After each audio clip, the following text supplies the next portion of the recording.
Salut et bienvenue. Donc aujourd'hui, petite présentation d'un CRKT. C'est une marque que j'adore. Ça a été un de mes premiers couteaux, hein, c'est le CRKT. Donc je vais vous le montrer. Donc ça c'est mon premier CRKT. J'adore ce couteau. Il fait partie des modèles M, donc le M14, le M16, etc., etc. Donc c'était juste pour l'aparté. On reçoit le couteau dans une petite boîte en carton comme ça avec marqué CRKT, le modèle qui est marqué là, donc là c'est la Radic, donc production chinoise. J'avais déjà eu une petite boîte comme ça pour CRKT sur un modèle que je n'ai plus, je sais pas où il est passé, enfin bref. Donc ce couteau là, je l'ai acheté parce que j'aimais vraiment bien la forme. Par contre, je suis déçu par ce couteau. Parce qu'il y a plein de trucs qui vont pas. Pour moi, c'est pas un super couteau, mais j'adore le modèle. Donc, on est sur une ouverture assistée. Donc, une toute petite lame. Mais voilà, moi, ce que j'aime, c'est la forme de la lame. Voilà. Donc, le nom du modèle, le Radic. L'acier, je sais pas. Parce que il délivre pas trop de trucs dessus et puis j'ai pas trop cherché à vrai dire. Là c'est vraiment, je vous présente juste le couteau.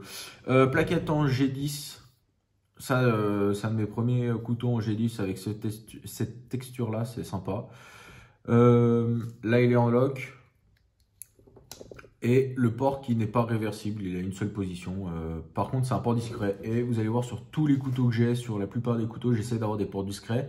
Parce que ça abîme vachement moins le couteau et puis comme on dit, le port discret c'est discret.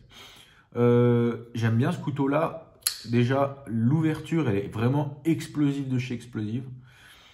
Le tranchant, bon c'est du sortie de boîte de chez CRKT, donc franchement ça coupe de ouf quoi. Une petite entretoise en plastique, donc je pense que c'est pas du G10 parce que vu le prix du couteau ils vont pas en mettre de partout. Il est relativement lourd parce que les plaquettes à l'intérieur, donc vous allez sûrement rien voir du tout, les plaquettes à l'intérieur sont pas du tout évidées. Donc ça fait un couteau qui est très très lourd aux manches, mais pas du tout lourd à la lame. C'est bizarre, mais bon. En voyant le couteau vite fait sur internet, je pensais que ça pouvait s'avancer. Puis au final, non, ça s'avance pas. C'est pas très gênant.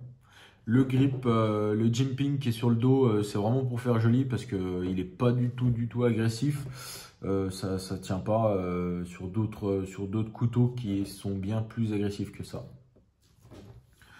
Sur ce couteau là, quoi dire d'autre? Le tranchant à affûter, c'est pas terrible à affûter, c'est assez compliqué. Il faudrait tout reprendre le tranchant. Alors je vais essayer de vous montrer correctement. Le tranchant là, en fait, il est arrondi ici, donc c'est vraiment pas facile à affûter quoi. Sur d'autres choses de ce couteau là, c'est un très bon couteau qui est vraiment tout petit. Enfin petit pour ma part, parce que moi j'aime bien les grands couteaux. Par exemple, je pourrais vous montrer le Buck 110. Ça c'est un couteau pour moi qui est de taille standard. C'est pas un grand couteau, c'est pas un petit couteau. Mais si on compare avec le CRKT, il est vraiment plus petit.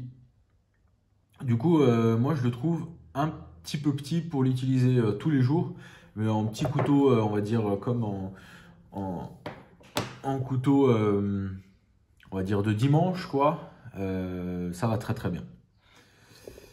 Et je vous remercie de m'avoir regardé et à bientôt.